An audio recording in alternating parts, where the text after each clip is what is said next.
AI தொழில்நுட்பத்தை தேசத்தின் வளர்ச்சிக்கு பயன்படுத்த பிரதமர் மோடி வலியுறுத்தல். நெறிமுறை பயன்பாட்டில் சமரசம் இருக்கக்கூடாது என்றும் நிபுணர்களுக்கு அறிவுறுத்தல். AI துறையில் உள்நாட்டு தொழில்நுட்பத்தின் மூலம் தாக்கத்தை ஏற்படுத்த வேண்டும் என பிரதமர் கருத்து. வெளிப்படையான, பாரபட்சமற்ற, பாதுகாப்பான AI தொழில்நுட்பத்தை உருவாக்க வேண்டும் என்றும் அறிவுறுத்தல். சென்னை திருவிக நகரில் 21 கோடியே 50 லட்சம் ரூபாய் மதிப்பில் கட்டப்பட்ட திருமண மண்டபத்தை திறந்து வைத்தார் முதலமைச்சர் மு க ஸ்டாலின். 10 இணையர்களுக்கு திருமணத்தையும் நடத்தி வைத்து வாழ்த்தினார். சென்னை பெருநகரின் தேவைக்கு ஏற்ப பார்த்து திமுக ஆட்சியில் மட்டுமே திட்டங்கள் செயல்படுத்தப்படுகின்றன. மெட்ரோ சேவை, மேம்பாலங்கள் உள்ளிட்டவற்றை பட்டியலிட்டு முதலமைச்சர் மு க ஸ்டாலின் பேச்சு. 2015ஆம் ஆண்டு ஜெயலலிதா தலைமையிலான ஆட்சியில் சென்னை செயற்கை வெள்ளம் உருவாக்கப்பட்டது.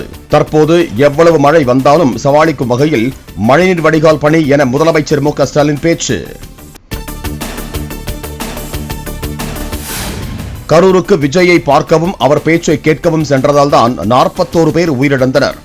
தாவேக்கு முறையாக திட்டமிடாததால் தான் 41 குடும்பங்கள் அனாதையாகிவிட்டதாக அதிமுக பொதுச் செயலாளர் EPS பேட்டி. இன்றைக்கு 41 உயிர்கள் இழந்து விட்டோம். என்ன நடந்திருக்க வேணும்? யாருக்காக உயிரிழந்தார்கள்? அவரை காணதா, அவருடைய கூட்டத்தை, அவருடைய பேச்சை கேட்பதற்காக வந்த கூட்டம். என்ன பண்ணிருக்கணும்? நேரடியாக அங்கே போயிருக்கணும். திட்டமிடாம போன காரணத்தால தான் 41 உயிர்கள் நம்ம பலி கொடுத்துட்டோம். சாதாரண விஷயம் இல்லைங்க. 41 குடும்பம் இன்னைக்கு அனாதி ஆயிட்டு இல்ல. தாவேக தலைவர் விஜய் நல்ல நடிகர், தாங்கள் தான் நல்ல அரசியல்வாதி என EPS திட்டவட்டம். 41 பேர் உயிரிழந்த நிலையில் விஜய் ஏன் கரூருக்கு செல்லவில்லை எனவும் கேள்வி. அவர் சிறந்த நடிகர், அது எந்த மாற்று கருத்து கிடையாது.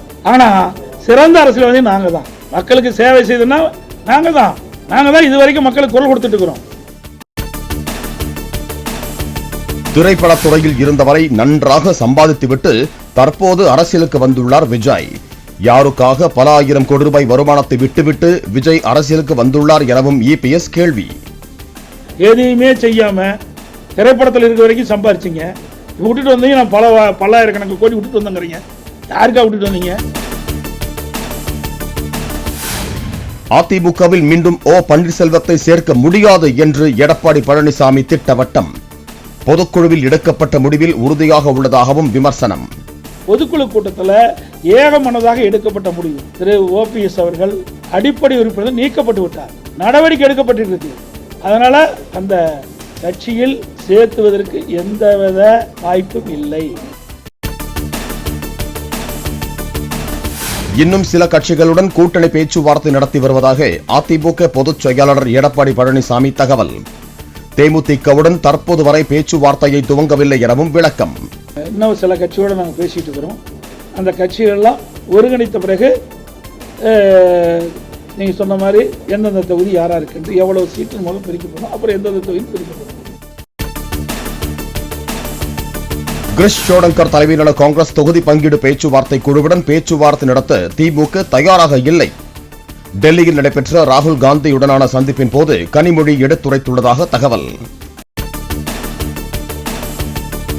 2021 சட்டமன்ற தேர்தலை காட்டிலும் திமுக கூட்டணியில் காங்கிரசுக்கு கூடுதல் தொகுதிகள் எதிர்பார்க்கிறோம். டெல்லியில் தன்னை சந்தித்த கனிமொழியிடம் ராகுல் காந்தி தரப்பில் எடுத்துக் கூறப்பட்டதாக தகவல்.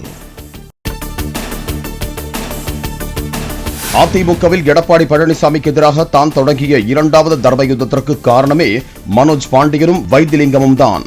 தேனி பெரியகுளத்தில் பேசிய O பன்னீர்செல்வம் வேதனை. இந்த 2வது தர்ம யுத்தம் ஆரம்பிக்கப்பட்டதே திரு மனோஜ் பாண்டியன் அவர்களும் திரு வைத்திலிங்கம் அவர்களால் தான் என்பதை தெரிவித்துக் கொள்கிறேன். தன்னை மீண்டும் அதிமுகவில் இணைக்க அருமை அண்ணன் EPS-உடன் டிடிவி தினகரன் பேச வேண்டும். தேனி பெரியகுளத்தில் செய்தியாளர்களை சந்தித்த OPS வேண்டுகோள். சென்னை நந்தனம் அரசு கல்லூரியில் கேன்டீனில் வேலை பார்த்து வந்த இளம்பெண் 3 பேரால் பாலியல் வன்கொடுமை. கேன்டீன் உரிமையாளர், மாஸ்டர் உள்பட 3 பேரையும் கைது செய்து போலீசார் விசாரணை. சென்னையில் கல்லூரி உணவகத்தில் நடந்த பாலியல் வன்கொடுமை வழக்கில் 3 சிறையில் அடைக்க உத்தரவு.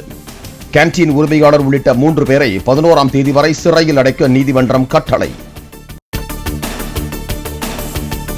சென்னையில் அரசு கல்லூரியில் கேண்டீனில் பணியாற்றிய இளம்பெண் பாலியல் வன்கொடுமை செய்யப்பட்ட சம்பவம் நெஞ்சை பதற வைக்கிறது. பாலியல் குற்றங்கள் அதிகரித்து வருவதை முதலமைச்சர் மு.க. ஸ்டாலின் வேடிக்கை பார்த்து வருவது வெட்கக்கேடு என்று இபிஎஸ் கடும் கண்டனம். தமிழகத்தில் தொடர்ந்து பெண்கள் பாதுகாப்பு என்பது கேள்விக்குறியாகி இருப்பதாக அண்ணாமலை குற்றச்சாட்டு. சென்னை அரசு கல்லூரியில் 22 வயது இளம்பெண் 3 நபர்களால் பாலியல் வன்கொடுமை செய்யப்பட்டிருப்பதை சுட்டிக்காட்டி கண்டனம். சென்னையில் அடுத்தடுத்த பாலியல் வன்கொடுமைகளால் தமிழகமே அதிர்ச்சியில் ஆழ்ந்துள்ளது. சொந்த மக்களுக்கும் பாதுகாப்பில்லை, பிழைக்க வந்தவர்களுக்கும் பாதுகாப்பில்லை என்று தமிழக அரசுக்கு தவேக தலைவர் விஜய் கண்டனம்.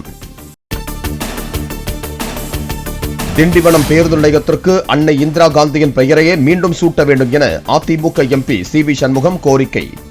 5 கட்சி அமாவாசையான செல்வ பெருந்தகை உள்ளிட்ட காங்கிரசாருக்கு ரோஷம் மானம் இல்லையா என்றும் ஆவேசம். காங்கிரஸ் ரோஷம் உள்ள ஒரு காங்கிரஸ்காரன் கூட இதுவரை இதை கேள்வி கேட்பதற்கு வக்கில்லை, துப்பில்லை. சரி, காங்கிரஸ் தலைவர் செல்வ பெருந்தகை அவர் உண்மையான பிறவி காங்கிரஸ்காரன் இருந்தா அவருக்கு அந்த உணர்வு இருக்கும், ரோஷம் இருக்கும், எல்லாம் இருக்கும். அவர் 5 கட்சி அமாவாசை, அதனால அவருக்கு அந்த ரோஷம் இருக்காது. விருதுநகர் மாவட்டத்தில் சிவகாசி, ஸ்ரீவில்லிபுத்தூர் உள்ளிட்ட சில ஊர்களில் நில அதிர்வால் வீடுகளில் பாத்திரங்கள் உருண்டு கட்டிடங்கள் குலுங்கியதால் மக்கள் பீதி. 2016 முதல் 2022ஆம் ஆண்டு வரையிலான திரைப்பட விருதுகள் பெறுவோர் பட்டியல் வெளியீடு. நடிகர்கள் சூர்யா, விஜய் சேதுபதி, நடிகைகள் நயன்தாரா, கீர்த்தி சுரேஷ் உள்ளிட்டோர் விருதுக்கு தேர்வு.